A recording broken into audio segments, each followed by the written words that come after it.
ਆਪਾਂ ਪਹਿਲੇ ਦੋ ਸੈਗਮੈਂਟਸ ਦੇ ਵਿੱਚ ਇਹੀ ਜ਼ਿਕਰ ਕੀਤਾ ਹੈ ਕਿ ਅਮਨ ਹੁੰਦਾ ਪਿਆ ਹੈ, ਤਰੱਕੀ ਦੀਆਂ ਰਾਵਾਂ ਖੁੱਲਦੀਆਂ ਪਈਆਂ ਨੇ, ਬਰਫ਼ ਪਿਘਲਦੀ ਪਈ ਹੈ, ਯਾਨੀ ਦੁਨੀਆ ਜਿਹੜੀ ਹੈ ਉਹ ਅਮਨ ਵੱਲ ਹੌਲੀ ਹੌਲੀ ਸਫ਼ਰ ਕਰਦੀ ਪਈ ਹੈ।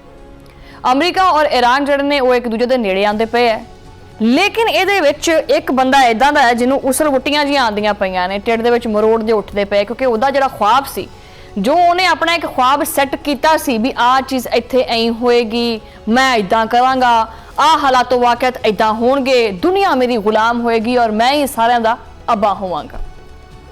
वो नहीं हो सके। गल हो रही है इजराइल दी।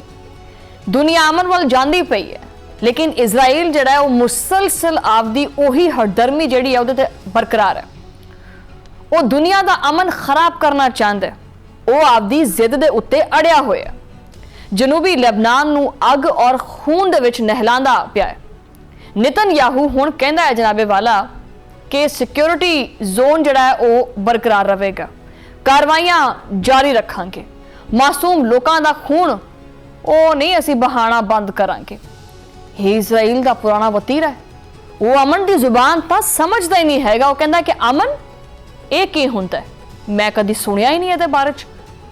इजराइल दे वजीर आजम, वजीर दिफा और फौजी सरबराह इंसानियत दे दुश्मन ने, पता नहीं अपने आप भी इंसान समझते हैं या की समझते हैं, ये तीनों ही मिल के एक मुश्तरका बयान जिहड़ा ना वो बना दिंदे है। और हुण भी इन्होंने यही कीता है, एक बयान दाख दिता है। कहंदे की ने, कहंदे ने कि जी साड़ियां फौजां जिहड़ियां ने वो नहीं पिछे हटणगीआं, असीं नहीं जाना किसी पासे नूं। जनूबी लेबनान दे विच सिक्योरिटी जोन जिहड़ा कायम रहेगा, कार्रवाइयां किसी सूरत बंद नहीं होणगीआं। अच्छा, तुसीं ये देखदे हैं ना कि भी ये बार बार ईरान जिहड़ा है वो अपनी हिकमत अमली, अपनी स्ट्रैटेजी चेंज कर लैंदा है। वो यही वजह हुंदी है जिहड़ियां तुहानूं मैं गल्लां दसदी पई ना, इहदे करके माड़ा जिहा फासला फिर पै जांदा है, मुज़ाकरे दे विच देर हो जाती है। बहरहाल इस बयान दे विच ये दावा किया गया है कि शहरियां दी और फौज दी सलामती जिहड़ी है वो अव्वलीन असूल है, ਇਹਦੇ ਉੱਤੇ ਅਸੀਂ ਕੋਈ ਵੀ ਸਮਝੌਤਾ ਨਹੀਂ ਕਰਾਂਗੇ, ਨਾ ਕੀਤਾ ਜਾਏਗਾ। लेकिन दुनिया ये जानती है कि सारा कुछ झूठ ही है, ड्रामा है, एक ढोंग है। असल मकसद तो तुहानूं पता ही है कि तबाही है, और दुनिया जान गई है इस चीज़ नूं। असल मकसद मासूमां दी जान लैना है। की नेतन्याहू सच्ची मुच्ची इस मुल्क नूं बचा लेगा या आपदी कुर्सी बचाउण दी आखिरी भी कोशिश करदा रहेगा? हकीकत जनाबे वाला यह है कि नेतन्याहू दा जिहड़ा खेड है ना हुण मुकम्मल तौर ते खत्म हो चुकिया है। ਜਿਹੜੇ ਵੀ ਉਹਦੇ ਕੋਲੇ ਹੈਗੇ ਸੀ ਨਾ ਆਪਣੇ ਪੱਤੇ, ਉਹ ਸਾਰੇ ਦਿਖਾ ਚੁੱਕੇ ਆ। ਉਹਦਾ ਵੱਡਾ ਸਿਆਸੀ ਜਿਹੜਾ ਜੂਆ ਹੈ ਉਹ ਬਿਲਕੁਲ ਹੀ ਪੁੱਠਾ ਪੈ ਗਿਆ ਉਹਦੇ ਉੱਤੇ। ਈਰਾਨ ਦੇ ਖਿਲਾਫ ਜੰਗ ਛੇੜਨਾ ਉਹਦੀ ਇੱਕ ਖਾਹਿਸ਼ ਸੀ। ਉਹਨੇ ਸਮਝਿਆ ਕਿ ਜੀ ਮੈਂ ਬੜਾ ਕੋਈ ਡਾਢਾ ਵਾਂ ਔਰ ਮੇਰੇ ਕੋਲੇ ਬੜੇ ਕੋਈ ਹਥਿਆਰ ਨੇ ਔਰ ਮੈਂ ਹਮਲਾ ਕਰਾਂਗਾ ਤੇ ਈਰਾਨ ਮਲਿਆ ਮੇਟ, ਰਜੀਮ ਚੇਂਜ, ਸਭ ਖਤਮ, ਟਾਟਾ ਬਾਏ ਬਾਏ। ਨਹੀਂ ਹੋਇਆ। ਉਹ ਪੂਰੇ ਖਿੱਤੇ ਨੂੰ ਤਬਾਹੀ ਦੀ ਦਲਦਲ ਦੇ ਵਿੱਚ ਲੈ ਕੇ ਜਾਣਾ ਚਾਹੁੰਦਾ ਸੀ। वो चाहता सी कि अमरीका उहदी जंग लड़े, लेकिन मैं जरा पिछों पिछों गोलियां चलावां, मोड़े ते बंदूक रखा मैं अमरीका दे। लेकिन जनाबे वाला बाजी पै गई पुठी। अमरीका ने फौजी राह की बजाय सफारतकारी का राह चुन लिया। देखो पहले तो काफ़ी वो इशारियां ते नचिया, बड़ी कोशिश की जो उन्हें देखा कि देखो जंगां जड़ियां ने हुण वो दौर खत्म हो गया है कि जदीद हथियारों के करके, टैंकों के करके। देखो पहले जंगां लड़ियां जांदियां सी तलवारां नाल, घोड़ियां ते बह के, फिर जनाबे वाला बंदूकां गोलियां आ गईयां, बंब गोला बरूद आ गया। उस तो बाद जनाबे वाला फिर स्ट्रैटेजी जिहड़ी हुंदी है, जिहड़ा दिमाग हुंदा है, टैक्नीकल तरीके दे नाल जंग लड़ी जाती है, गलबात दे नाल लड़ी जाती है, दिमाग दे नाल लड़ी जाती है। और वो राह फिर बाल आखिर वाशिंगटन ने चुनिया। वाशिंगटन ने नेतन्याहू दी जंग दे विच जिहड़ा है बनाया सी ना इहने सारा सर्कल, ਉਹਦੇ ਵਿੱਚ ਕੁਦਨ ਤੋਂ ਇਨਕਾਰ ਕਰ ਦਿੱਤਾ ਵੀ ਅਸੀਂ ਨਹੀਂ ਵੜਨਾ ਇਹਦੇ ਵਿੱਚ। ਜਿਸ ਅਮਰੀਕਾ ਦੇ ਉੱਤੇ इजराइल इन्ना कोई छाला मारता पिया सी, उन्हें ही उन्होंने पिठ दिखा दी कि भाई साडी बस है।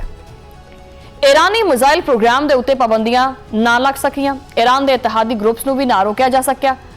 नेतन्याहू दे हर जिहड़ी चाल हैगी, जिहड़ी उन्हें बनाई सी, बुनी सी, हर मनसूबा मलिया मेट हो गया।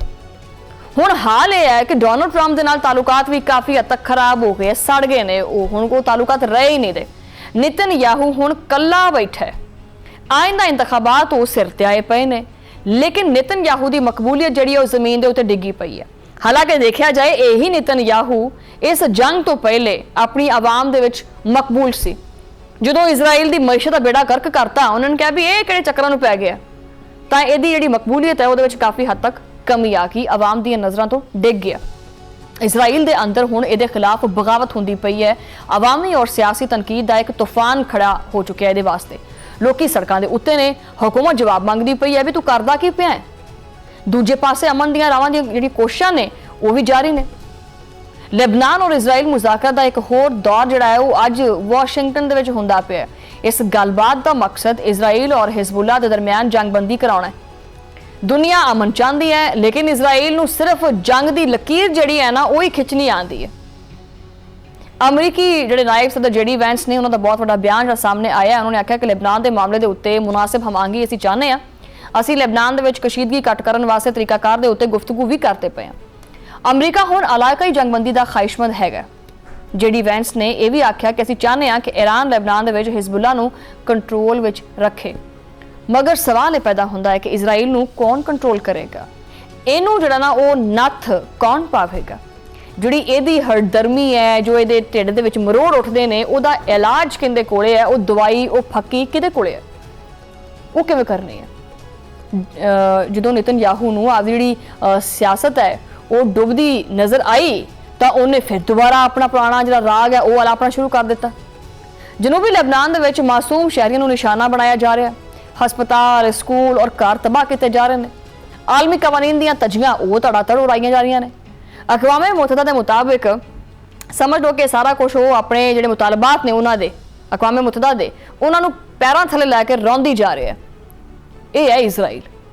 ਇਹ ਤਾਕਤ ਦਾ ਨਸ਼ਾ ਹੈ ਜੋ ਇਜ਼ਰਾਈਲ ਦੇ ਸਿਰ ਦੇ ਉੱਤੇ ਚੜ੍ਹ ਕੇ ਬੋਲਦਾ ਪਿਆ। ਲੇਕਿਨ ਜਨਾਬੇ ਵਾਲਾ ਤਾਰੀਖ ਗਵਾਹ ਹੈ ਕਿ ਜ਼ੁਲਮ ਦੀ ਉਮਰ ਲੰਬੀ ਨਹੀਂ ਹੁੰਦੀ। ਨਿਤਨਯਾਹੂ ਨੇ ਜਿਹੜੀ ਅੱਗ ਲਾਈ ਹੈ ਉਹ ਹੁਣ ਇਹਦੇ ਘਰ ਤੱਕ ਪਹੁੰਚ ਗਈ ਹੈ। ਨਿਤਨਯਾਹੂ ਦਾ ਗਰੂਰ ਹੁਣ ਖਾਕ ਦੇ ਵਿੱਚ ਮਿਲਦਾ ਪਿਆ। ਉਹ ਇਜ਼ਰਾਈਲ ਨੂੰ ਸਲਾਮਤੀ ਦੇਣ ਦੇ ਵਿੱਚ ਬੁਰੀ ਤਰ੍ਹਾਂ ਨਾਕਾਮ ਹੋ ਗਿਆ। ਔਰ ਤਾਰੀਖ ਗਵਾਹ ਹੈ ਕਿ ਇਜ਼ਰਾਈਲ ਨੇ 1988 ਦੇ ਵਿੱਚ ਵੀ ਜਨੂਬੀ ਲੈਬਨਾਨ ਦੇ ਉੱਤੇ ਕਬਜ਼ਾ ਕੀਤਾ ਸੀ।